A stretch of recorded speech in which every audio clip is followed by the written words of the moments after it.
This is MacroVoices with hedge fund manager Eric Townsend, the free weekly financial podcast targeting professional finance, high net worth individuals, family offices, and other sophisticated investors.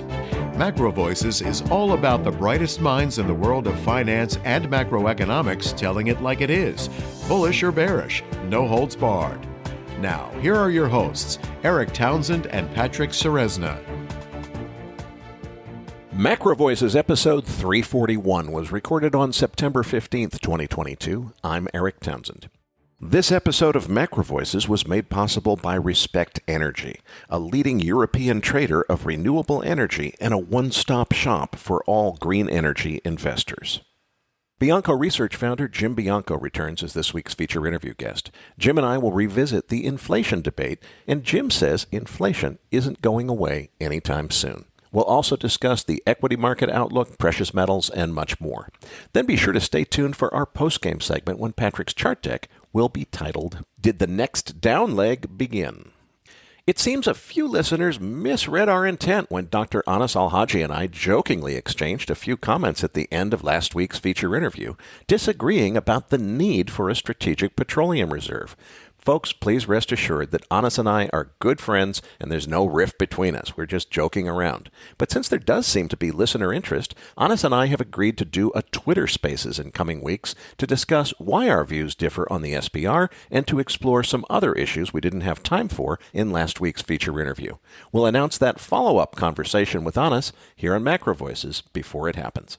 And I'm Patrick Ceresna. Eric, S&P 500. We've got a market that broke pretty badly on the inflation numbers. It's a week today, but it's really hasn't followed through some. But we are under 4,000. What's your take on this market? Well, I think we need to really ask ourselves why, Patrick, so many people are so complacent that inflation is just certain to be something other than a new secular trend. Nobody seems to want to believe the possibility that we've had 10 years of policy that have all led to a tipping point where I think we're in a new secular inflation. Almost nobody sees it that way in institutional finance. Everybody's waiting for that Fed pivot that they just think has to be around the corner. And I don't think this should be a great surprise. It was a huge, huge surprise. Well, why was it a surprise? It's very consistent with what the trend has been in inflation. It's just nobody wants to get the memo that this is the trend. So markets don't seem to have the memo. I still can't explain the strength in this equity market. I do want to be clear, though, that my predictions last week, where I made some pretty dire calls about an energy crisis, food crisis, and continued escalation of geopolitical crises around the world, I think those things are set to worsen. Now, in any normal, sane interpretation of economics, you'd think that would necessarily predict a stock market crash. I want to be clear that I'm not predicting that. I certainly don't rule that out. I think we could be right on the hairy edge of a really big down move in markets right here, right now. But frankly, we've been surprised over and over again as the belief in the central bank put always seems to restore the markets to new all-time highs when I don't think it's possible. So I'm not making any predictions for equity markets here other than I don't think that this market understands yet that inflation is not going away. All right, we'll talk more about that in the post-game, but let's move on to that dollar index, which broke higher. We're edging toward that 110 level once again. Is there still another leg higher in the dollar in your mind? Well, we had a brief dip down to 108, and then we're right back up to 110. There's no bear market here. I think it's just another dip, and this dollar strengthening trend, I think, is set to continue. All right, well, let's move on to crude oil. We edged toward $90 on that October contract, and today a bit of a sell day back towards 85. But so it seems like oil's struggling to kind of reverse this downtrend. Is it still vulnerable to go a little bit lower in your mind? Oh, I think it could go to a new low. I think it's entirely possible. Let's start with EIA inventory. Now, what really happened this week was a massive drawdown, and it's a drawdown after Labor Day, after summer driving season is over, of 6 million barrels. The thing is, it didn't get reported that way because of that 6 million barrel drawdown. Really, 8.4 million was drawn out of the Strategic Petroleum Reserve. The result is that what gets printed on the report is a build of 2.4 million barrels. barrels. That's because of the SPR, and that was, I believe, the largest weekly draw, 8.4 million barrels, ever in the history of the SPR. It's the most ever to come out in 1 week, so far as I know, and obviously that has offset what would have otherwise been a 6 million barrel drawdown this week. Cushing, Oklahoma, drawing down 135,000 barrels, gasoline drawing down 1.8 million barrels. The only build on the board was distillates with a great big 4.1 million barrel build. Looks like the rail strike has probably been averted. That should also help to replenish distillate inventories. A lot of people thought that there would be weakening demand for diesel fuel as a result of the rail strike. That looks like is probably not going to happen. U.S. production staying flat at 12.1 million barrels, unchanged from last week. Tape action after the data came out was right up to the 200-day moving average, saw a nice rally there and then stalled. Prices started to trade off. Then we got news from the White House that they made a very surprising announcement saying that they plan to start replenishing the Strategic Petroleum Reserve when the spot price of oil hits $80. And of course, it was just above that. Now, that effectively put a floor on the market. Traders heard that and said, okay, we know there's a buyer at $80. It's safe to buy here. So I don't think that the White House, maybe in their efforts to try to show the public they're doing something by making this announcement, really considered what the effect of the announcement would be on the market and how it might actually be contrary to their goals. My view is that buying this bottom, the bottom as we get to the global recession, pushes oil prices down, and eventually we realize that we still have a really serious supply problem and a global energy crisis that will push them back up.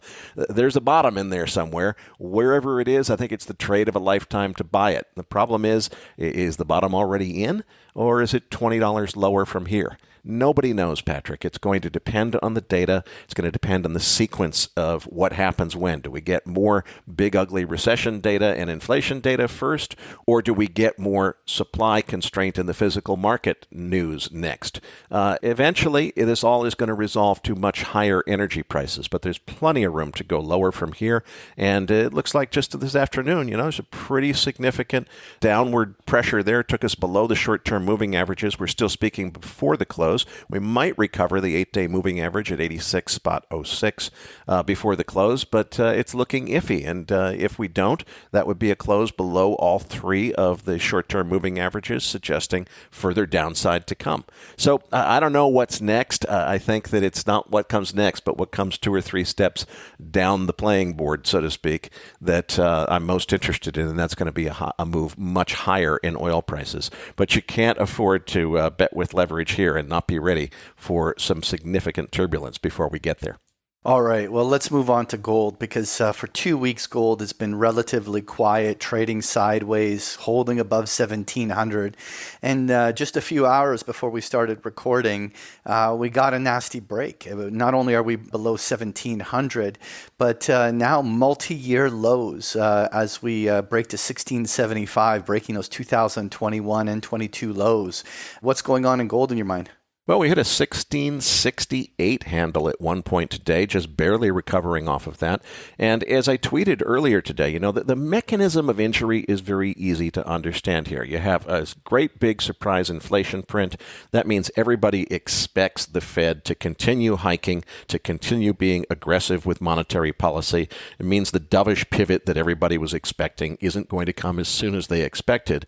And that means that you're going to see higher real interest rates. Higher real interest rates are bad for gold. It comes as no surprise whatsoever that gold sold off hard in reaction to the last couple of days' worth of news.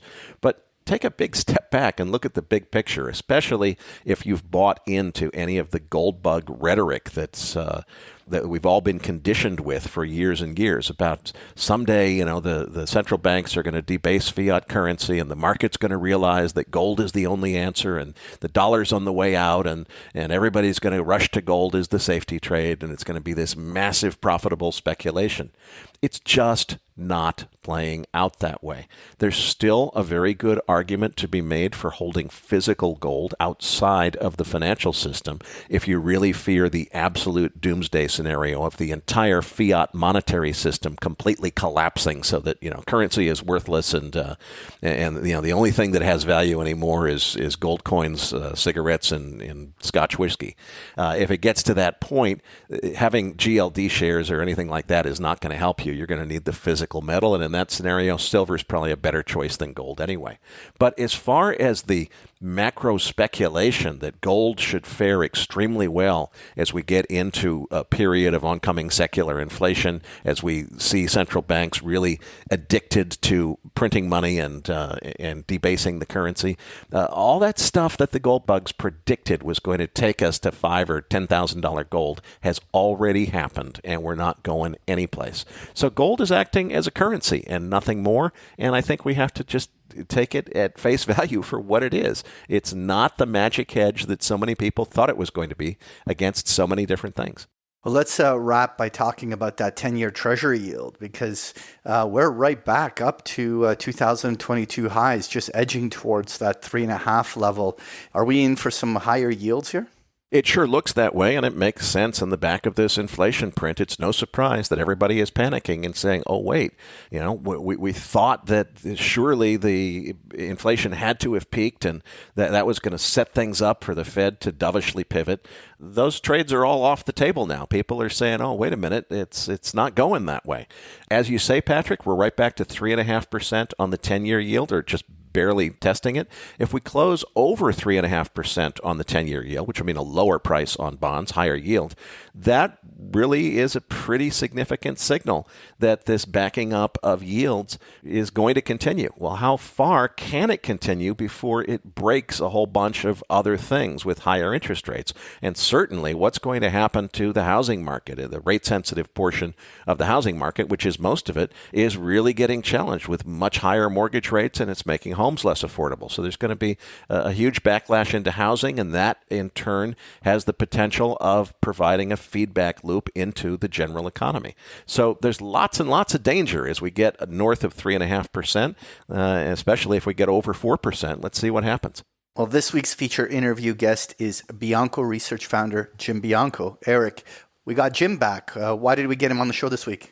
Well, Jim is one of our favorite guests in general. He's a brilliant macro guy. Fixed income focus is particularly relevant this week, given the discussion that we just had about Treasury yields. We'll go much deeper with Jim on where this is all headed and what it means. But particularly, Jim is also, the guy that really saw the pandemic coming and so forth. And at this time when I think we're on the cusp of energy and food crises and so forth, I'm talking about some pretty bold calls here. I wanted to get a level-headed guy who's looked at serious problems before and gotten the calls right, and see how Jim sees these things. Well, Eric's interview with Jim Bianco is coming up as MacroVoices continues right after this message from our sponsor.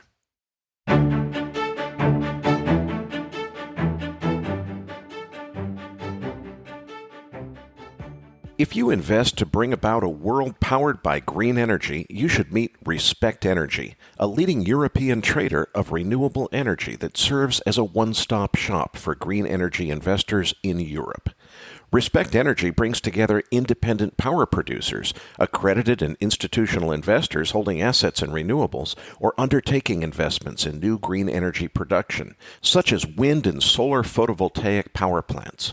More than 600 institutional and accredited investors have already entrusted Respect Energy with the sale of their electricity production, portfolio management, O&M services, EPC, and project development. If you want to invest in green energy in Europe with the help of a trusted partner, contact Respect Energy today and ask for a tailor-made solution. For more information, visit respect.energy.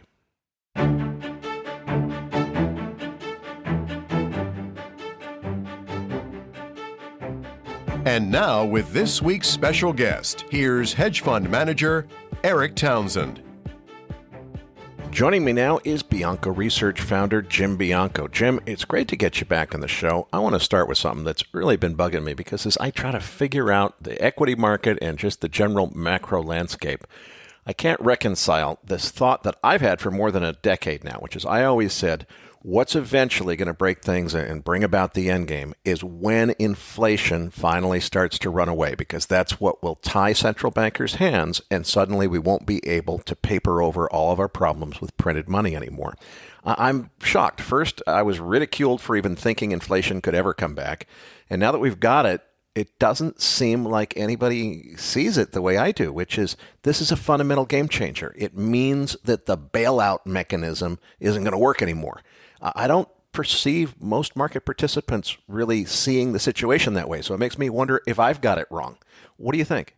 No, I don't think you've got it wrong. I think a lot of people are in that camp that, as I've like to call them, the last year's transitory inflation is this year inflation has peaked crowd.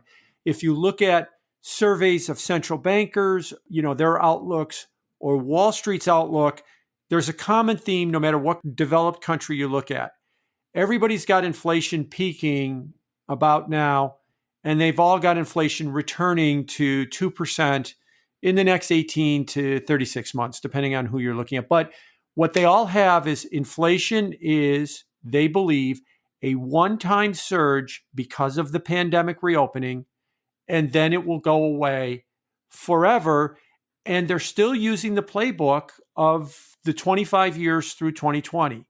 Whenever there was a problem, including 2020, and it looked like the world was going to end in March or April of 2020, here come the central bankers. And if the Fed has to buy $100 billion worth of bonds a day, which is what they were doing at one point, they will levitate markets and they will make every problem go away.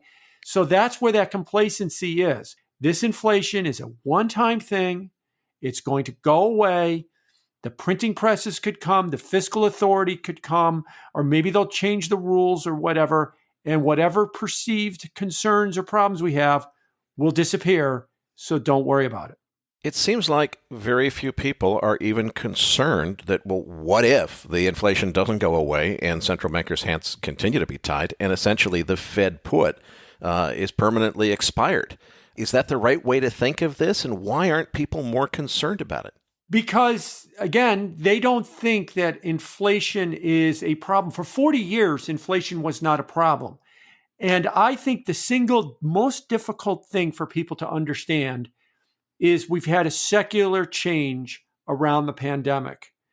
Now, pandemics typically, it didn't cause anything new to happen. It sped up a lot of basic trends that we've seen in the marketplace. What was it that held down inflation? There was three things that held down inflation. There was cheap labor, and cheap labor came about because of either immigration in the United States or globalization. Your job was always at risk that somebody would come in from a foreign country and do it at a lower price. Maybe not your job, but maybe two levels below you. And then that would lower their pay, which would lower the next level, which would lower your level, and everybody's pay would go down. Or there was a worker in another country that we could send your job to that would do it cheaper. Now, that has been questioned because post-pandemic, workers have a newfound power. They're willing to work from home. They're willing to quit their jobs, the great resignation. They're willing to, not be as acquiescent to management as they used to be. And again, you could see this with the whole work from home fight in the developed world right now, where managers and employers are begging people to come back to the office and they're not. So cheap labor seems to be one that's not in the cards anymore. The unemployment rate for the moment is 3.7%. And the Atlanta Fed has this thing where they wage tracker, where they say that if you switch jobs, your pay is up 6.7% in the last year. But if you don't switch jobs, your pay is up 4.9% in the last year. And that's the widest spread ever. So there's a huge premium on quitting and switching and looking for new jobs. So cheap labor's gone. That was the thing that held down inflation. Cheap goods. China, for over the last 40 years, we got $6 trillion with the T dollars worth of goods from China collectively. And most of that is all cheap stuff. $9 trillion from the Pacific Rim. So 2/3 of it was China. So while people weren't getting raises, and that did lead to a populist movement at times, the Tea Party movement, Occupy Wall Street, Trump, Brexit, we were also offsetting that with ever cheaper stuff. And that seems to be at an end now, too. China's got zero COVID. Their economy is really struggling badly right now. They might have negative GDP for only the second time in 40 years. The first time was the pandemic in 2020, but that was an artificial shutdown. This one is not going to be because of an artificial shutdown like 2020. And they've also got political tensions higher between China and the US than any time in the last, maybe in my lifetime, with the CHIPS Act, with $50 billion to bring semiconductor manufacturing back in the United States. And just as we're recording the week before, the Biden administration putting more restrictions on high technology and semiconductors being shipped to China. So they're not a reliable source of cheap goods anymore, which also held down inflation. And the third one, more for Europe, is cheap energy. Europe has their manufacturing base was really benefiting from cheap natural gas from Russia. Zoltan Pozsar of Credit Suisse has a great statistic that he's pointed out in some of his recent writings. In a year, Germany would get $27 billion of cheap energy from Russia, and that would be the backbone to create $2 trillion worth of cheap goods. Think about the amount of energy it takes to build a Mercedes in Stuttgart, and now think about a 600% rise in natural gas and what that's going to do to the cost basis of building a Mercedes. And so what you've seen is the current account deficit in Germany plummet since the war began because these high energy costs are killing their manufacturing base. So those were the bedrocks of why we had no inflation for 40 years, and they're all disappearing. And that's where I think people are struggling. They all say, no, this is just a one-time thing because of the pandemic. We're going to go right back to 2020 or 2019. But I don't think we are. I think we've got to start to realize that there's secular changes that have come in play. And yes, we might not be in a persistently 9% inflation world. If we are, we're in a deep world of hurt. But we might be in a persistently 4 or 5% inflation world. And that's not a good place to be because that means neutral on interest rates is probably 5 or 5.5%. And restrictive on interest rates is something higher than that. And those are numbers that the market is just not ready to accept.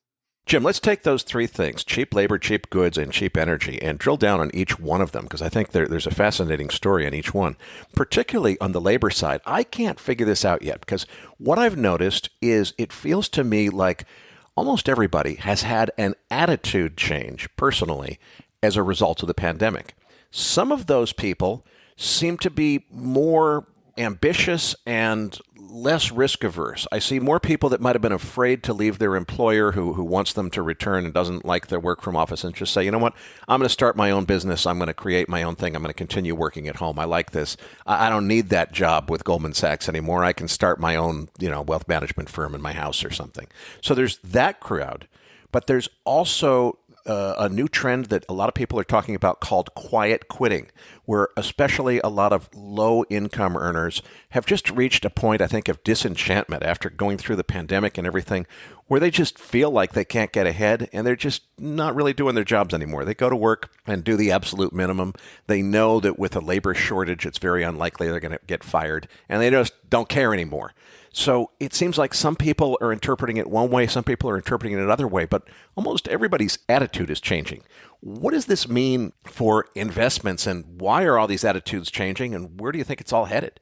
So you're right. I think that the attitudes are changing. People would say, you are defined by your job, and some of us still are, but a lot of people, they've decided, during the pandemic that they're not going to be defined by their job anymore.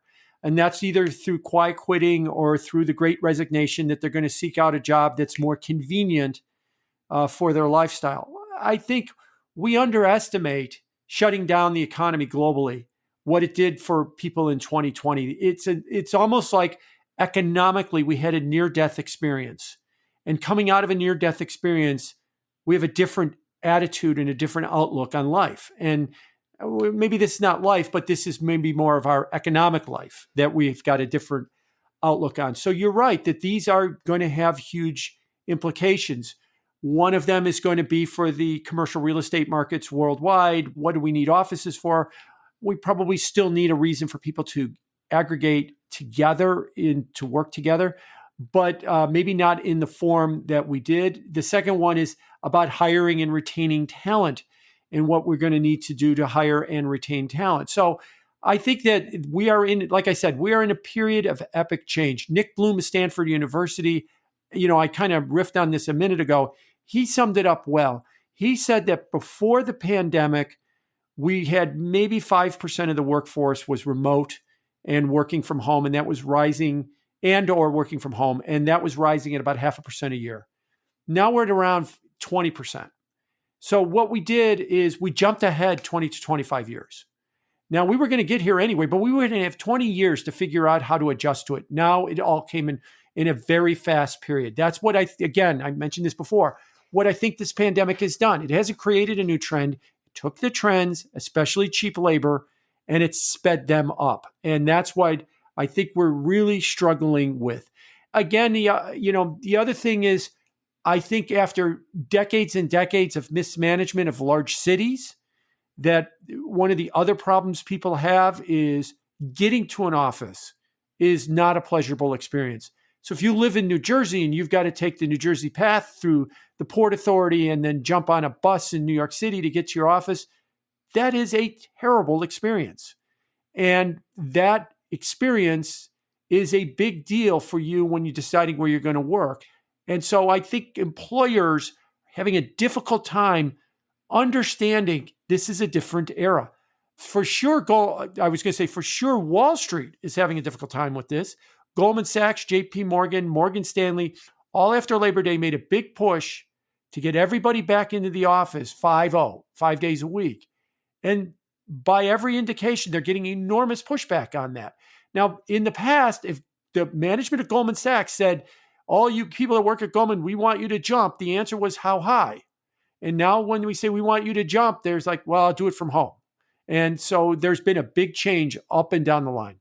Let's move on to the second item, cheap goods. I guess what doesn't add up to me is so many people are saying, look, it's just a matter of time. As soon as the pandemic supply chain issues resolve, the goods are coming back down. Just relax. And I'm like, wait a minute. The labor's going up and the energy's going up. Aren't those the input costs to making the goods? Am I missing something? No, you're not. And then there's the other thing, too, is that we have to understand that we are in the West and we think like Westerners. And from the moment that China put zero COVID on, every Westerner told me, oh, they're going to get rid of it. It's just too bad for their economy. It's going to be terrible. And the original idea was they're just doing this for the Olympics. And as soon as the Winter Olympics end in February, they're going to get rid of the zero COVID. This is just to make things look good for the global event. Well, that came and went, and zero COVID never went anywhere. Then you throw in all of the political strife that they're having with the West as well. And I think the answer is they just view things differently than we do. See, in the West, we think everything has to be oriented towards economic growth. And everything we do has to be for an end of creating more economic growth. I just don't think they think that way right now in China. So if their economy is struggling and they're in a battle with the West over political tensions, they're going to win that fight. And if they have to hurt their economy to do it, they are. And that's part of what zero COVID looks like it is. At a minimum, it's just the Communist Party exerting control over their populace, that we can fix this. See, that all these million people died in the U.S., but that's not going to happen here because we're a better system. And if that means we have to wreak havoc on our economy, we wreak havoc on our economy. So I just think that a lot of people are not really understanding the mindset. And you just look at what's been happening in there between the political strife and everything else. Bottom line is you don't have a stable source of goods. Second of all is the supply chain. Oh, once the supply chain fixes itself, it'll be all okay. The World Bank and S&P Global rank the 370 largest ports in the world in terms of efficiency. The least efficient port, ranked 370, is the Port of Los Angeles. 369 is the Port of Long Beach. 368 is the Port of Savannah, Georgia. 367 is the Port of Vancouver, Canada. Right above that is Morocco, Nairobi, and the Congo. The Congo. So we have to send people from LA to the Congo to learn how to do port management better because according to the World Bank, they're more efficient than the US. Now, what does that mean? We have a brittle, inflexible supply chain system. So when you have the pandemic shutdown, reopening, taste change, preferences change, it can't handle it. That's why it is chronically short, why it chronically has problems. The day we're recording, there's talk that there might be a big rail strike in the US. If there is, it will create absolute havoc on the supply chain again, because there's no flexibility in the system in order to change or to compensate for something like that. And so I think this is the part that people miss is that things have changed. Our supply chain cannot. And so we've got this chronic problem that needs to be dealt with. And it needs to start with, we have a bad system and the system needs to be refined and fixed. And yet Wall Street's argument is, just wait, it'll fix itself and magically go away by itself. The third factor that you described was energy. This one strikes closer to home for me because that's what I trade. And boy, on this one, as our regular listeners know, I've looked at this really carefully, Jim, and it seems to me, although the formative global energy crisis is curable, I understand exactly what needs to be done to fix it. Those solutions would take a minimum of 5 years to implement, and we haven't started yet. So it seems guaranteed to me that we have an energy crisis at least for the next 5 years, probably the next 10. What are the implications of that on this whole inflation story? Oh, it's big. And just on the energy. And do you disagree on the energy? I mean, I want to get No, your I view don't into disagree. I do want to give one nuance to the story.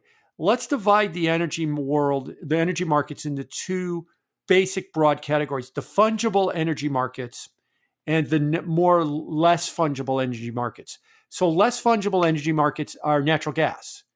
There's a bunch of pipelines that go from Russia to Europe to supply them with cheap natural gas.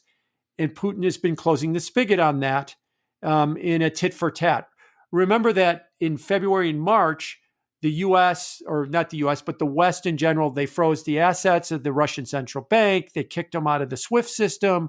And they said, look, we've got all of these tools in a hyper-financialized world that we could punish Russia with. And they almost didn't think to themselves, well, he's got a tool on the other side. He's got his hand on this gas spigot and he can close it. And the problem there is that natural gas isn't quite as fungible. If Russia's going to, not send their natural gas to Europe, they'll send it to China and then China will resell it to us. Look at a map. If you look at the Siberian natural gas fields, how long of a pipeline do you have to make to send gas from Siberia to China? The answer is the same distance as it is from Alaska to Miami. How long is that going to take you to build that pipeline? Many, many, many years. This is not going to happen anytime soon. LNG, liquefied natural gas on a boat, well, we're already running at capacity now. How fast can you build boats and terminals? Many, many years. So that non-fungible market is in a world of hurt, and that's why you've seen these skyrocketing prices. The fungible market is the crude oil market. Most of those cargoes go by sea. They could be redirected anywhere else. And let me go back to what we were talking about earlier. China, the second largest economy by gross domestic product, is now near zero growth. It used to be 6 or 7% growth. Where would crude oil prices be if we didn't have huge demand destruction out of China right now? They'd be a lot higher.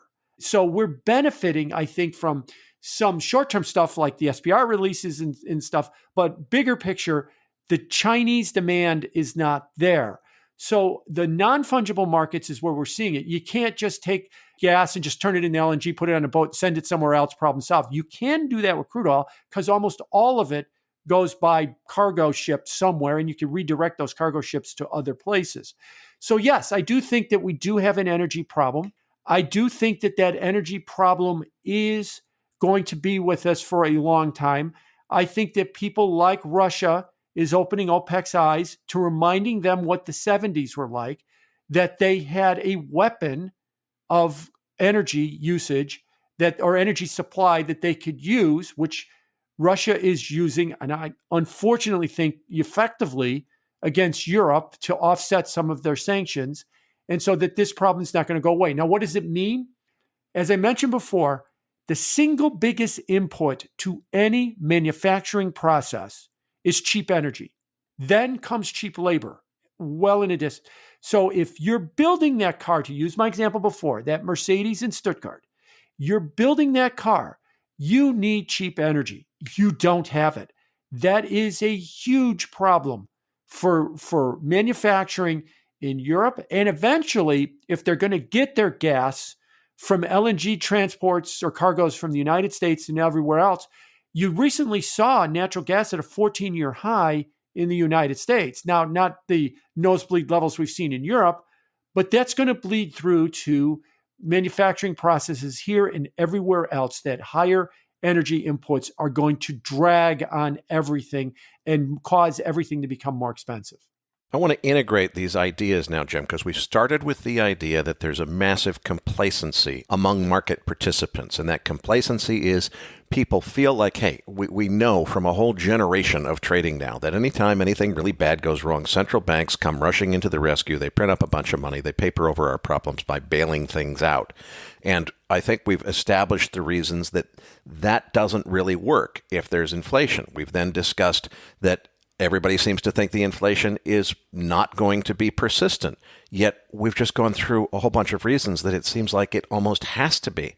So how do we reconcile all this? Is there some moment of awakening where the whole market says, oh my gosh, inflation really is persistent. That really does tie central bankers' hands. And, all of a sudden equity markets crash? Or, I mean, what happens? How do we get from, it seems like the market is out of touch with the market right now? Like I said, I think it's more of a debate between those that think it's just like the last 25 years, that there will be a solution at the end of the day. I've heard people say this to me. They were kind of half joking, but half not. Oh, don't worry about the European energy problem. And I said, yeah, but they met in Brussels last week and they couldn't come to an agreement. And they said, yeah, because it's not 40 degrees outside. You wait till it's 40 degrees outside and they give them a little bit of urgency. They'll fix the problem. How are they going to fix the problem? They always do. Now, I don't want to be dismissive of that idea because that from about 1995 to 2020, that was the exact way that pretty much every problem worked its way out. And what you point out correctly is what underpinned all of those ideas that you could just print your way out, change the rules, fiscal expansion, whatever it takes to give a problem away, never had inflation. But now that we have inflation, the big argument is inflation a bigger problem or a more persistent problem because of cheap energy, cheap labor, and cheap goods? There's a debate right now on Wall Street, and most of Wall Street does not think that this is a secular change. Now, part of that might be that everybody's been so ingrained with the most expensive words on Wall Street are this time is different. And you're right. Every time people say this time is different and it isn't, it's very expensive for your trading account. Except when it is different and you don't recognize that it is, that is devastating for your trading account. So I think over time, as this persistent inflation continues, it's going to become more problematic. Now, let me diverge here real quick, Eric, and go off into one other quick thing on this subject. Let me talk about the Federal Reserve. The way I see the Federal Reserve when it comes to this inflation topic, I think there's two broad camps at the Fed. I think Jay Powell is in a camp that is probably more aligned with the persistent inflation problem. Augustine Carstens is in that camp. He's the head of the Bank of International Settlements. He gave a speech at Jackson Hole, the luncheon speech after the morning speech that Jay Powell gave that pretty much laid out a lot of what I just said. And I think that Powell is in that camp. I think that Isabel Schnabel of the ECB is in that camp, and some of others are. But on the other side, I think that there is Lael Brainerd, there's the staff of the Federal Reserve, and maybe Christine Lagarde, who are not in that camp, that they are still of the belief that this is a one-time pandemic rise of inflation and that it will go away. And this is part of the problem because when the central bankers, when Jay Powell comes out and gives his 8-minute speech this is it. There will be no pivot. The market still prices in a pivot, and the market rallies a week and a half later because it says the Fed's going to pivot, because there's enough people on both sides of the camp that you get a mixed message. But ultimately, it is the chairman of the Federal Reserve that believes that inflation is persistent. And I think that is going to win the day in the long run, that people are going to have to come to understand gone are the days of 2% inflation, gone are the days of 1% to 2% interest rates, and that we have to now understand that we are in a higher interest rate regime. Jim, I want to go back to what you said about if you say this time is different and it really is different, and you didn't anticipate it, you're really in trouble. I think it really is different this time, and it's actually not really different. It's just a bigger wave. You know, when we say that it's not different this time, what we've been talking about is there's no inflation, there's no inflation, there's no inflation. Well, wait a minute. In longer term waves, there have been big waves of inflation like the 1970s, and I think the beginning of the next one is already upon us. So if I tell you, I do think that it's different this time in the sense that the next secular inflation cycle that everybody thought would never come back again, because it was never ever going to come back. I think it is back, because it always comes back every few decades. What does that mean in terms of what I need to do with portfolio construction and positioning? How do I reposition if I think this time really is different in the sense of we're beginning a secular inflation? So first of all, you're right. Let me put a finer point on this time is different. What I said earlier, we've sped up the cycle. So what is happening was going to happen anyway. It just is coming on us at a much faster speed and a much greater change than we can handle. And I think, like I said, the catalyst for that was the lockdowns and the pandemic. But as far as portfolio management goes, I think that there's a couple of things that we have to kind of get our head around. Gone maybe are the days of just buy SPY, you're done, goodbye. In other words, buy the S&P 500. The market always goes up. The Fed prints money if they have to get the market to go up. I think we're going to be in a period of great change and a great turbulence. Now, that is not, I don't believe, a bearish scenario. I think that is a scenario of opportunity. We need to understand supply chains need to change. We need to find new sources of cheap energy. We need to find new sources of cheap labor. We need to find new sources of cheap goods. That presents opportunities in the manufacturing sector, in the industrial sector, in the transportation sector. That gives us more opportunities in the energy sector. Notice what I didn't say. I didn't say technology. Maybe what we're all waiting for is when is we going to get back to the days that the unprofitable tech, NASDAQ, QQQ stocks go up 50%, 60% in a year, and a bunch of stocks that no one has ever heard of go up 20x, and they have something to do with the internet, or they have something to do with cloud computing, or something I don't understand, but they go up 20x. That era, I think, might be done. Now, that's not to suggest that those stocks are necessarily done, but I think that their heady valuations and their heady gains are behind us. And we're going back to stodgy old boring companies. People that invest in the stock market, they get excited about Tesla, and they get excited about Google, and they get excited about Meta, and they get excited about Zoom and stuff. But what's to get excited about manufacturing companies and industrial companies, or Caterpillar, who makes just giant trucks that move earth? That sounds really boring, but that might be where we need to go. And a nice way to say this, if you will, is there has been, and as we've seen in the last year and a half, a shift back towards value stocks. And a lot of these companies are in the value bucket. And maybe that's really how people need to start thinking about things in terms of sectors, that we need to change things. We need to refine things, as opposed to just wait for everything to be lifted at the index level. That worked great from 1995 to 2020. And that's also because we had no inflation from 1995 to 2020. But now we have chronic shortages, we have bottlenecks, we have problems, and we have inflation. And I just don't think that the same ideas and the same prescriptions that worked till 2020 are going to work moving forward. Let's tie this in now with the military upset between Russia and Ukraine, because most people seem to be thinking about this as the Russia-Ukraine war, as if it's an isolated thing.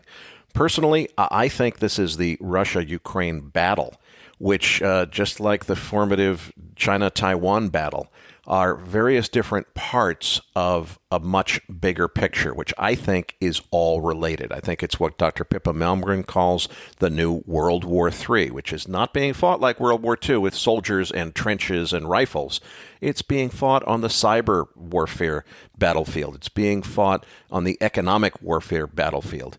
But it's already begun, and it's a much bigger thing. Those are two radically different views. How do you see it? And do you think that this Ukraine thing is something that just, needs a few more months to blow over and it's done? Or do you think that Ukraine-Russia is just a battle in the context of something much bigger, which is a secular change in the way world history is headed from here? It's a battle in something much bigger, because let's go back to the beginning of the Ukraine war. What I saw that a lot of people saw that was extraordinary was the sheer level of Western sanctions on Russian companies. Everything from McDonald's closing 900 stores, all the banks pulling out, everybody, stop doing business. Like I said, they got kicked off the Swiss system. They froze their central bank assets and the like. And here's the problem. And now we're seeing, as I pointed out, Russia's got some things that matter to us, like natural gas for Europe. But here's the problem. After 25, 35 years of globalization, an integrated, globalized economy, to have World War III fought at the cyber level or at the level that we have now, it's almost impossible to have this done, because there is a global supply chain, there is a global economy. And to disconnect one part of your economy from the other part because we're going to take up sides in a war is next to impossible to do. So we could all pat ourselves on the back that, McDonald's pulled out of Russia to, teach them a lesson. Of course, all those stores were reopened under a Russian name within a couple of weeks. But now we're starting to realize we can withhold money from them and they can withhold energy from us. And we both wind up being losers at the end of the day. This is very different. This is, how are we going to fight a war? You're right, not necessarily a shooting war, but an economic war with China, when all of the tools we're going to use, or not all the tools, but a good number of the tools we're going to use in that economic war come from China in the first place. We're going to turn around and use them against them, and vice versa. So this is a difficult new environment that we're still trying to get our head around. This is much more than an excursion into a bordering country, Russia into Ukraine, and meaning a lot more than that. I think we're right on that, but I think we're not appreciating the consequences of doing this in an integrated economic system, because what war suggests is we all need to isolate ourselves. We all need to have economic nationalism. It's impossible to have an economic nationalism when you're relying on your heat this winter from the country you're fighting with. And so this is something new and something different and something we have not experienced before. So two views that it sounds like you and I definitely agree on, Jim, are number one, that the inflation is not likely to go away anytime soon, that it probably is going to be persistent and perhaps even secular and get worse over time. And the other is that this present military conflict is not just Russia-Ukraine, it's part of something bigger. Now, those are both non-consensus views, therefore variant perceptions that should create some alpha opportunity to make some money in the market if you see it different from the way the masses do. How do we translate this to actual views? Is this about interest rates going up? Is this about equities going down? What is it that we do to translate this variant perception to a market positioning? Well, see, the thing about market positioning is, you're right. I mean, it is more value stocks. It is more industrial stocks. It's also more commodities. It's also looking for higher interest rates along the way.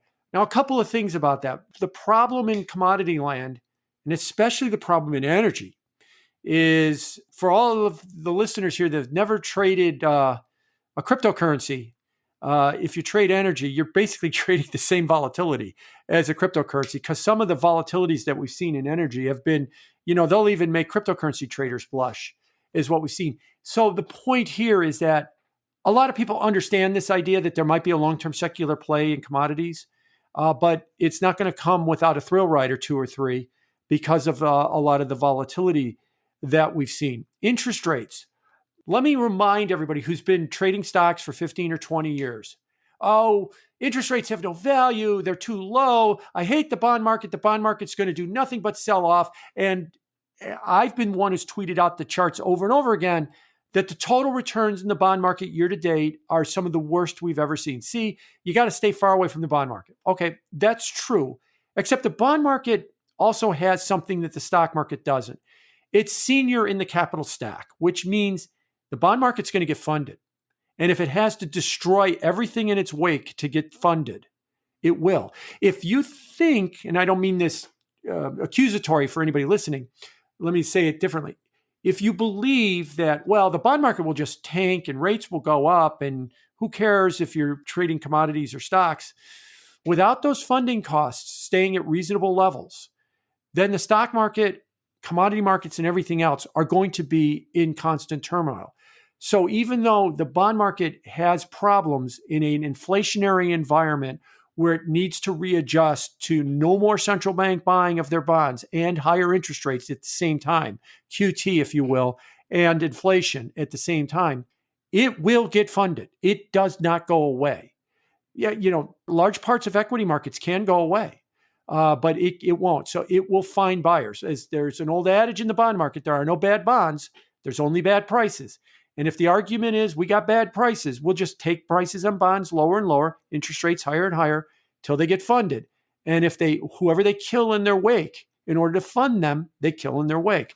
So be careful in the bond market. Now, eventually, and I think we might be within a year of this, rates will get to a point where the coupons will provide you with decent returns, regardless of where you think. Think of the 70s. If you go back and you look at the charts in the 70s, the bond market was, rates were going up and it was terrible. Yes, but coupons were so high, you always got a positive return from the bond market. So even if you bought them and rates went up, you lost on price, but you had such a big coupon. At the end of the year, you made money every year in the bond market.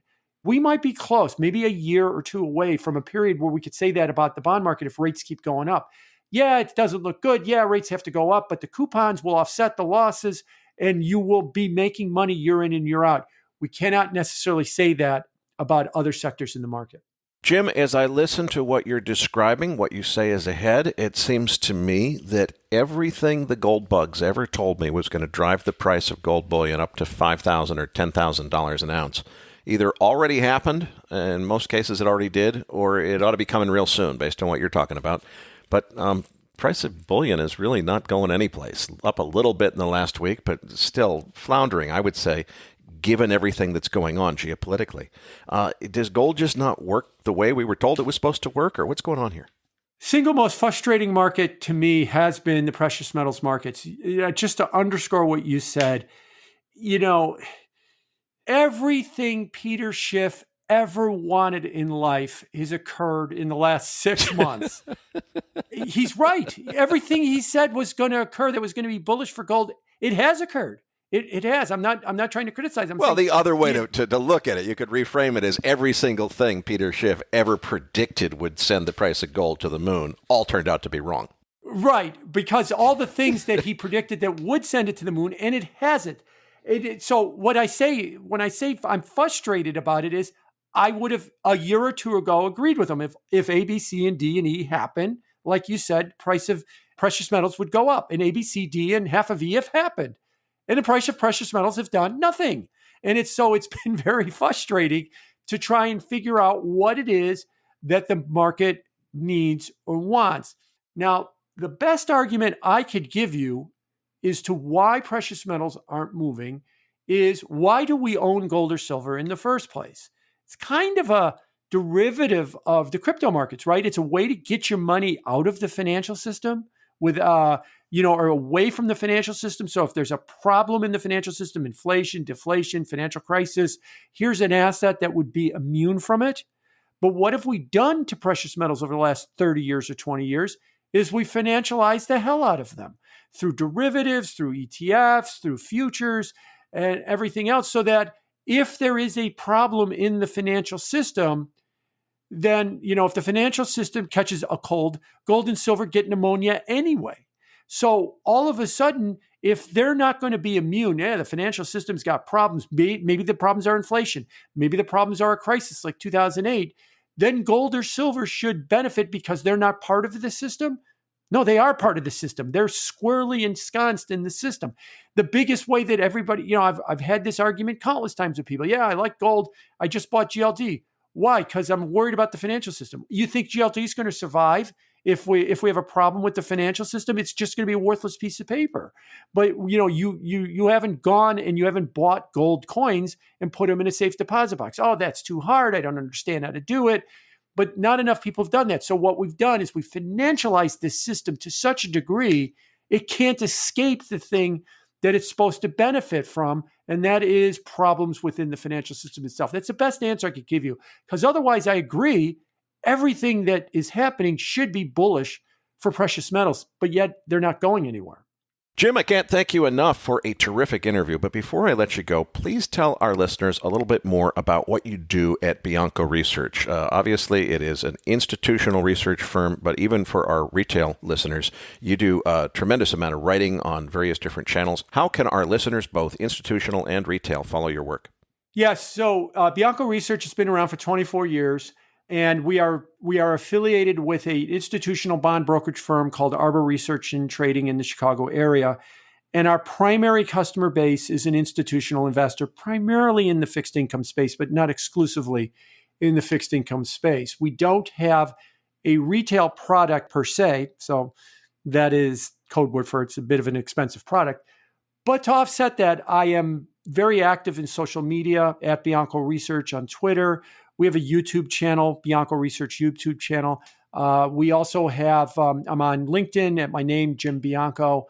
And, I do op-eds, I do pieces from here and there to kind of give you the big picture ideas that we're trying to promote and where we're thinking. So if you follow us on any of the social media channels, you'll get an idea of where we are. But the nitty gritty of the positioning and the specific ideas and the more detail, that's reserved for our institutional base. Patrick Ceresna and I will be back as MacroVoices continues right after this.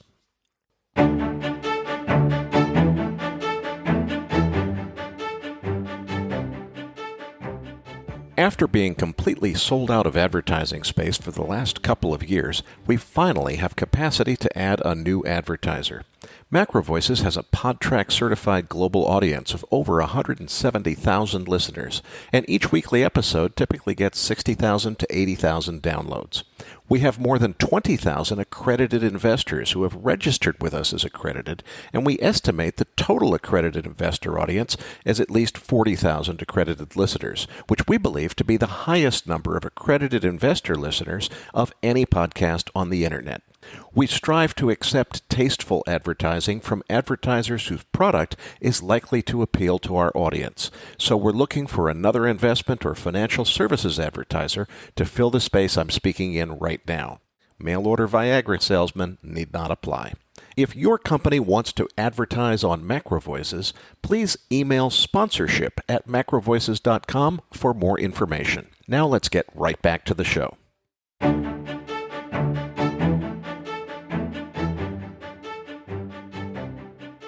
Now, back to your hosts, Eric Townsend and Patrick Ceresna. Eric, it was great to have Jim back on the show. What did you take away from the interview? I thought his comments on gold were particularly instructive. Gold is doing what it should be expected to do if you understand it as a currency that trades against the U.S. dollar. U.S. dollar's up for good reason. Gold is down for good reason. But if you go back to all of the rhetoric about how incredibly well gold was supposed to perform in an era of central bank currency debasement and so forth. Look, we got the prediction. It already happened. Gold didn't move. It doesn't work that way. It's time to give up on that and reevaluate gold positions. I certainly am reevaluating mine. I haven't sold any gold yet because I do think that we're headed toward a really big escalation potentially of geopolitical tension, which should be good for gold. I don't think that right now as we're touching a multi-year low, and of course markets tend to want to shake out the weak hands. It's entirely possible that this is that last pulse lower before we eventually begin the grand gold bull market. But you know what? It isn't happening yet, and I'm getting less and less convinced that there really is a strong argument for gold beyond its obvious function as another currency. In any event, Patrick, let's move on to this week's post-game chart deck. Listeners, you'll find the download link in your Research Roundup email. If you don't have a Research Roundup email, just go to our homepage, macrovoices.com, click the red button that says Looking for the Downloads. Patrick, did the next leg down in markets already begin? Well, looking at page 2, when we looked at that S&P 500, what we have to, reflect upon is the fact that July-August rally was simply a retracement. It went to retest the 200-day moving average, which has often been a very good arbiter of bull and bear markets. And the fact that the S&P rejected and started to sell into September was certainly the first clue that the primary downtrend is still intact.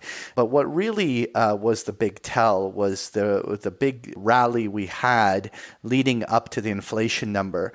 We had a very oversold market. We talked about this idea that the market could get a relief rally, and it did, but it got above 4,100 on that bounce.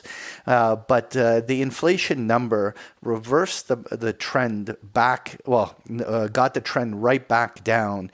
And with the fact that every rally is being sold in lower highs, the primary downtrend remains quite intact.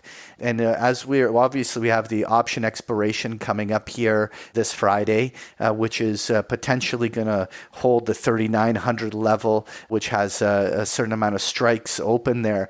But really, as we go into next week, the big question is will 3,900 hold? I mean, once we get under 3,900, not sure how we're not going to be double bottom testing 3,700 in a short order. And of course, once you have any sell cycle begin, you just really don't know whether or not it can just build downside momentum in a liquidity event and do something that really surprises everyone. Nonetheless, the bulls are in bad shape here, and the charts are quite weak and vulnerable. And so we'll be watching going into next week whether or not that 3,900 gives out. Now, Patrick, I just want to revisit the seasonality of really bad market years. Everybody remembers October, but in reality, the usual pattern is that you see the top, the short-term top, not necessarily the whole market top, but the recent top would come probably in August sometime. Then volatility really gets interesting in September, and then October is when the market finally puts the bottoms in and you get the really big sell-off. Kind of seems like we're following that plan here. If I look at your chart, August there was a top. It wasn't the total top of the market, but it was certainly the top for the last 6 months or so. And now all of a sudden it's September and volatility is picking up, isn't it? What comes next? Well, you know what, I always have issues with following an analog by date because rarely are traders rewarded for something so obvious. But the big variables to me, obviously, are the midterm elections. Will that in some way change the pattern as we're moving here forward? The reality is this chart is very negative, but I still am, if I was to kind of speculate as one of the alternative scenarios to an outright crash is we come back, retest the double bottom, and then see a market that calms down back to 4,000 going into the midterm elections. It doesn't have to be all downside, but could just be a big grind as well. So I don't want to, I know that there's some big names out there calling for that 3,000 test on the S&P, and while it certainly would make sense for the S&P at some point to get down there, I would give it a very reasonable chance that previous low also holds. So certainly on the short term, I'm negative, but not completely convinced on a full leg lower here in September. Eric, the interesting thing I wanted to just add to that is on page 3, I have the volatility in the index, the VIX.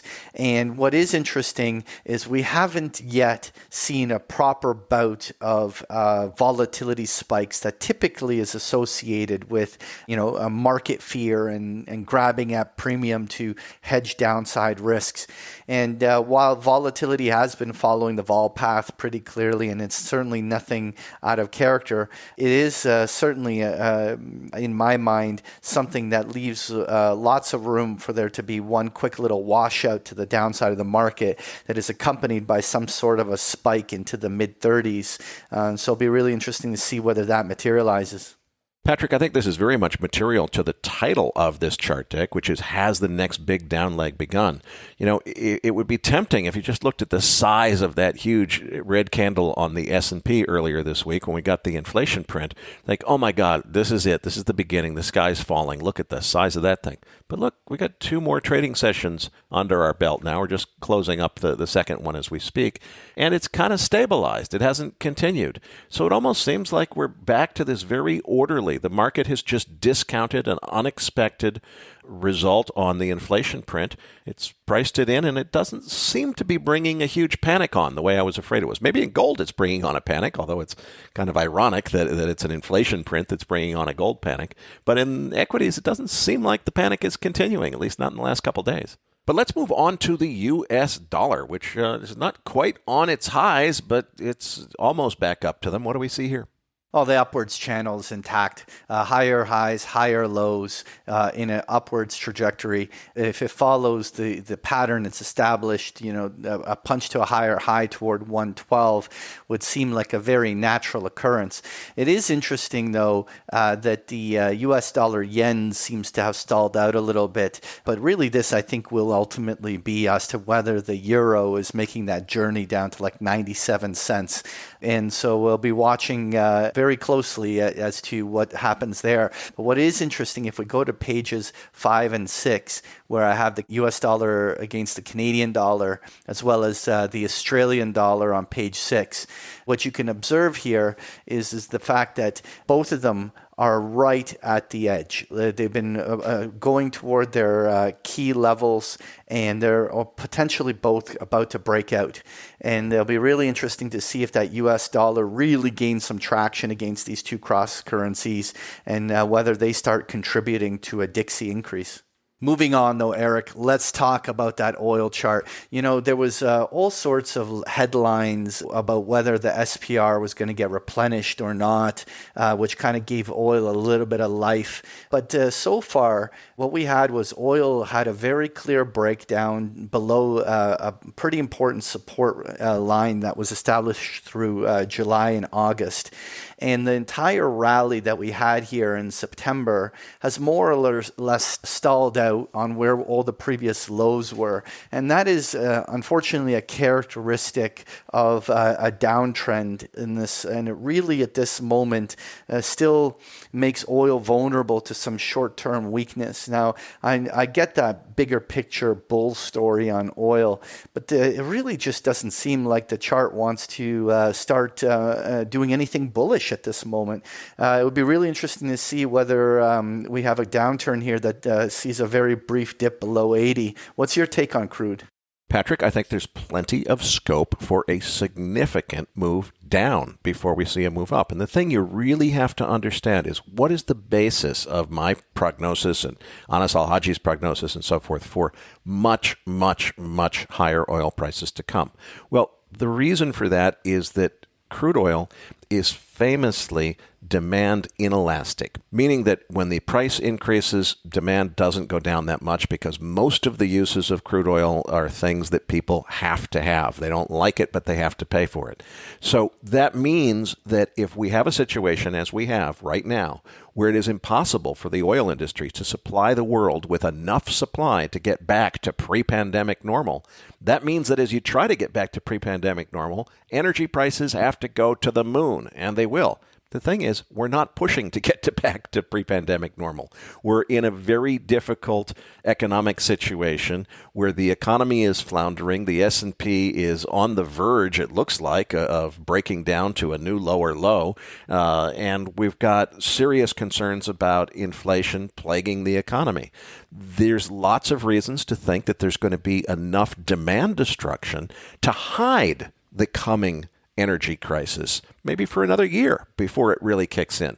My very firm, high conviction contention here is that when demand tries to return to normal, there's not going to be supply there to meet it, and prices are going to the moon. But it looks to me like there's plenty of reason to expect demand to continue to come off, and that's going to hide this problem, potentially for a while to come. Eventually, it's going to be much higher. Now, it will be very interesting to see whether the Biden administration changes their tune, because when they announced that as soon as we get down to 80, they're going to start buying to replenish the SPR, that kind of puts a floor under the market if people think they really mean it. So I wouldn't be surprised if after someone explains to the Biden administration how markets tend to interpret their comments, if they walked that back and said, well, that's not really what we meant. We meant that we would start considering it as we got well below 80, or who knows what they're going to say. So I don't know where this goes. I'm convinced that we are at the beginning of an energy crisis where energy and access to energy is going to be critical. And, we could go for the next year without any really big run-up in prices, or Putin could pull half of his oil off the market tomorrow morning and we'd be at $150 before we know it. So it's very hard to tell what's going on here. And what that means is all the smart traders are saying, look, I know it's coming someday, but I can't afford, especially with this kind of huge volatility, I can't afford to put big positions on the table and speculate, because I don't know how long it's going to be until that outcome comes around. I certainly have dramatically reduced the amount of leverage in the longs that I'm still carrying in the crude oil market, because I know I have to be ready to ride out some really big vol swings. As long as people are thinking that way, there's not going to be a lot of speculative interest. It's the day that changes and everybody starts to say, wait, things have stabilized. We now see that there is a clear path toward testing the limits of supply. I know what that's going to do. It's time to pile in on the long side of this trade. When that happens, it's going to be scary. But it could be 6 months to a year away for all I know. All right, well, let's move on to the gold chart. And really just the only thing here to highlight is that there's that clear breakdown of that July low. And more importantly, it doesn't show on the chart, but it's also the breaking of the 2021 lows. And this, in my mind, does open the window for a drop all the way towards 1600, which is just a reasonable first target, somewhere 16 and a quarter or something, just for the short-term impulse. But it'll be really, I think, a story of when will the dollar top come in. Because if we have the dollar index heading up to 112, 113 and stays strong for months, well, then I think gold has even further potential weakness. I do think that there will be a pretty clear correlation, and at least a window from which, when the dollar inevitably hits its short-term high, will mark where gold turns. And so right now, with the dollar remaining so strong and the immediate trend so distinctly in the favor of the US dollar bulls, on the short term, gold weakening here is really the path of least resistance, and I'm anticipating a little bit more weakness here. I agree, Patrick. And, there's always scope to say that maybe markets love to just, retest a low just before reversing higher, before a new structural bull market begins. I think that would be wishful thinking in this case. It sounds good, but are there really catalysts in play for a new structural bull market to begin right here in gold? Or are we going to see a washout down to 1,600 or maybe even 1,400 before eventually this changes? And even then, what's going to change?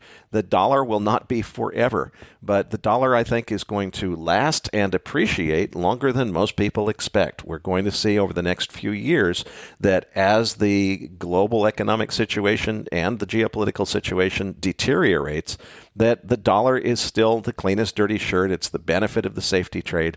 The dollar is going to appreciate. Someday it will be replaced with a digital currency system that will change the landscape forever, but that's still many years off. Patrick, you've got three charts pretty much using up the rest of the deck here, which show us different bond indices or different bond yield related instruments. What's going on here? Let's start on page 9 with the 10-year U.S. Treasury bond yield, which, like we were talking about in the market wrap, is edging along that high. And to me, this is really interesting, because if we have, let's say, bonds break down as the yield goes ripping north of 3.5, and then this trickles into the investment grade and high yield markets, which are on page 10 and 11, I don't know how the stock market doesn't take this poorly, particularly on page 11 when we look at the high yield junk bond market. It always has has a strong correlation to equities. And the idea that, for instance, high yield junk is breaking to fresh lows and making another leg lower, and somehow the stock market is going to buck the trend. I'm a big seller on that. And so watching whether or not these bonds all start breaking, even investment grade bonds are about to make a fresh new low here, and watching whether or not there's another leg lower in bonds coming in early next week is on my mind, because it's going to be really hard for the S&P 500 to hold up if this entire bond complex is taking another full leg lower. Listeners, if you enjoy Patrick's chart decks, you can enjoy them every single day of the week with a free trial of Big Picture Trading, Patrick's trading service. You'll find the information on pages 12 and 13 of the chart deck, or you can just go to bigpicturetrading.com for a free trial. We're going to leave it there for this week's show. This episode of MacroVoices was made possible by Respect Energy, a leading European trader of renewable energy and a one-stop shop for all green energy investors. Patrick, tell them what's in this week's Research Roundup. This week, you're going to find the transcript for today's interview, as well as a link to the chart book we just discussed in the postgame, as well as a number of links to articles that we found really interesting. So you'll find this and so much more in this week's Research Roundup. That does it for this week's episode. We appreciate all the feedback and support we get from our listeners, and we're always looking for suggestions on how we can make the program even better. Now, for those of our listeners that write or blog about the markets and would like to share that content with our listeners, send us an email at researchroundup@macrovoices.com, and we will consider it for our weekly distributions. If you have not already, follow our main Twitter account at MacroVoices for all the most recent updates and releases. On behalf of Eric Townsend and myself, thank you for listening, and we'll see you next week.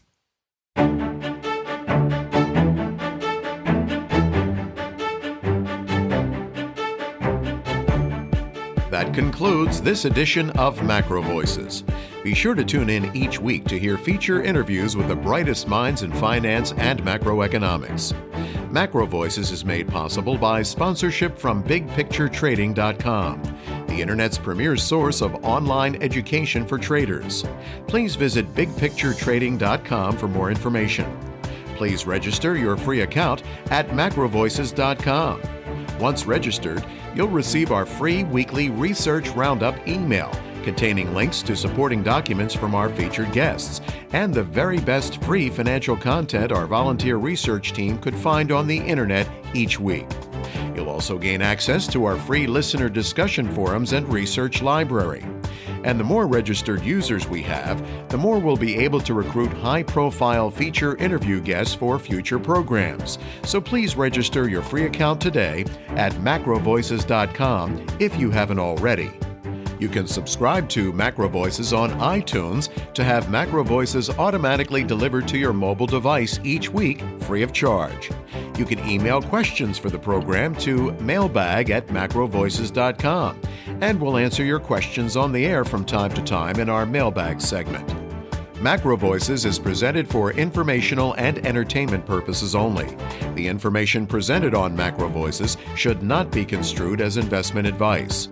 Always consult a licensed investment professional before making investment decisions. The views and opinions expressed on MacroVoices are those of the participants and do not necessarily reflect those of the show's hosts or sponsors. MacroVoices, its producers, sponsors, and hosts Eric Townsend and Patrick Ceresna shall not be liable for losses resulting from investment decisions based on information or viewpoints presented on MacroVoices. MacroVoices is made possible by sponsorship from BigPictureTrading.com and by funding from Fourth Turning Capital Management, LLC. For more information, visit MacroVoices.com.